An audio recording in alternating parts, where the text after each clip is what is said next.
ये BJP IT cell के troller है सारे के सारे, जो उन्हें ट्रोल कर रहे हैं। आज उन्हीं के पैदा करे भस्मासुर, आज उन्हीं के सर पे हाथ रखने के लिए पीछे पीछे भाग रहे हैं। भस्मासुर याद होगा सबको, एक राक्षस था जिसे शिवजी से वरदान प्राप्त था कि जिससे सर पे हाथ रख देगा वो जल के राख हो जाएगा। तो शिवजी के पीछे भाग लिया था वो। तो आज यही वो भस्मासुर है कि जो लगातार अब आईटी सेल वाले जो हैं विदेश सचिव हैं, उन्होंने जो सरकार ने बोला, सरकार का पक्ष सामने रखा, उनकी बेटी को थ्रेट देने जानी शुरू कर दी, उनको लगातार गालियां बकनी शुरू कर दी। तो आज ये वो आईटी सेल है जिनके मुंह खून लग चुका है। उन्हें कुछ नहीं चाहिए, उन्हें कुछ नहीं चाहिए, सिर्फ उन्हें ट्रोलिंग करनी है, ट्रोलिंग करनी है और सिर्फ ट्रोलिंग करनी है। बहुत दिन पहले नारा लगा था अब की बार ट्रम्प सरकार, अब पता चला कि वो ट्रम्प सरकार भारत में सरकार चला रही है, वो ट्रम्प भारत में सरकार चला रहा है। जो लोग हवन कर रहे थे कि अब की बार ट्रम्प जीतना चाहिए, वो इसलिए शायद पूजा कर रहे थे कि हमारे नीतिगत फैसले, हमारे युद्ध के फैसले, हमारी सेना के फैसले अब हमारे मिस्टर ट्रम्प लेंगे, इसलिए नारा दिया गया था कि अब की बार ट्रम्प सरकार। बाल आप समझ में आए कहानी क्या थी, थोड़ी देर से समझ आई लेकिन आ गई अब कहानी समझ में। जब आपके साथ आपके सेनापति आप बन के आगे खड़े हो, सीना तान के आगे खड़े हो और पूरी सेना आपके लिए अपना सर कटाने को तैयार है, पूरी सेना आपके साथ है खड़ी हुई, सिविलियन आपके साथ खड़े हुए हैं, व्यापारी वर्ग आपके साथ खड़ा हुआ है, महिलाएं आपके साथ खड़ी हुई हैं, छोटे छोटे बच्चे अपनी गुल्लक तोड़ के प्रधानमंत्री राहत कोष में 50,000 रुपए जमा करा रहे हैं कि सेना को कमी ना पड़ जाए। प्रधानमंत्री राहत कोष में एक बच्ची ने अपनी गुल्लक तोड़ी थी, 25,000 रुपए उसके निकले, उसमें 25,000 और मिला के उसने जो है प्रधानमंत्री राहत कोष में भेजे, आप आगे बढ़ो, हम तुम्हारे साथ हैं। और ऐसे टाइम में जब ये घुटने टेकने वाली बात कर दी तो शर्मिंदगी नहीं महसूस होगी? शर्मिंदगी महसूस नहीं होगी?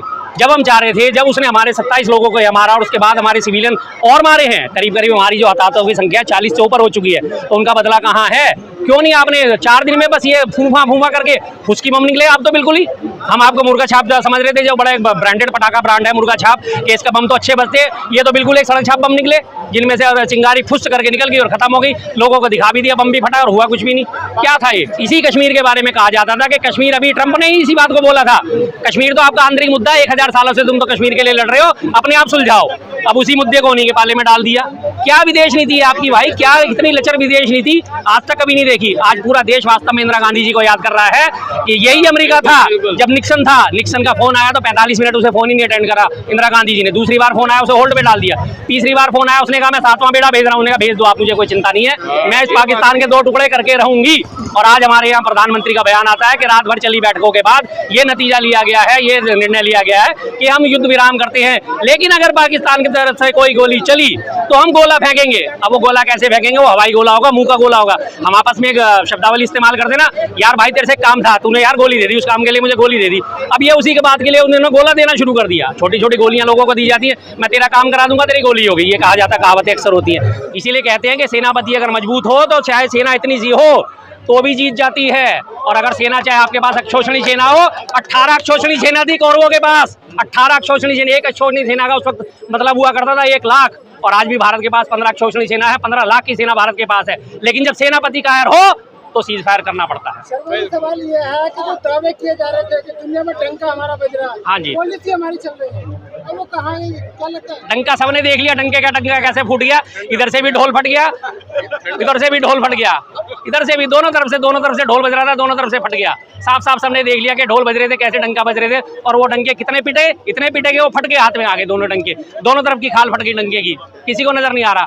ये डंका शाह से पहले बहुत साल, 200 साल पहले 1857 की क्रांति में हुआ करते थे, जिनके नाम पे इनके उपकरण करा जाता है। थोड़ा सा लोगों की जानकारी दे दूं, उन्हें कहा जाता था डंका शाह। शेख अलाउद्दीन थे, 1857 की क्रांति में उन्होंने अंग्रेजों की नाक में दम कर दिया था।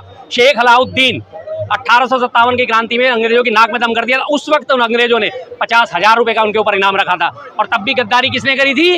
एक उसी तरह एक माई के मानने वाले के, जो अपने आप को हिंदू कहने वाले थे, तब भी गद्दारी करके उनको पकड़वा दिया था। 50,000 का इनाम, वहाँ का राजा था नृपेंद्र सिंह, जिसने उन्हें अवध में बुला के और पकड़वाया था। इस तरह के गद्दारों की कहानी बहुत पुरानी है। तो आज उसी डंका शाह की तरफ चल रहे थे, लेकिन डंका शाह का डंका फट गया। ओ भाई, कहाँ है 56 इंच का सीना, कहाँ है 56 इंच की छाती, कहाँ है डंकाचार्य का डंका, कहाँ है विश्वगुरु की हैसियत?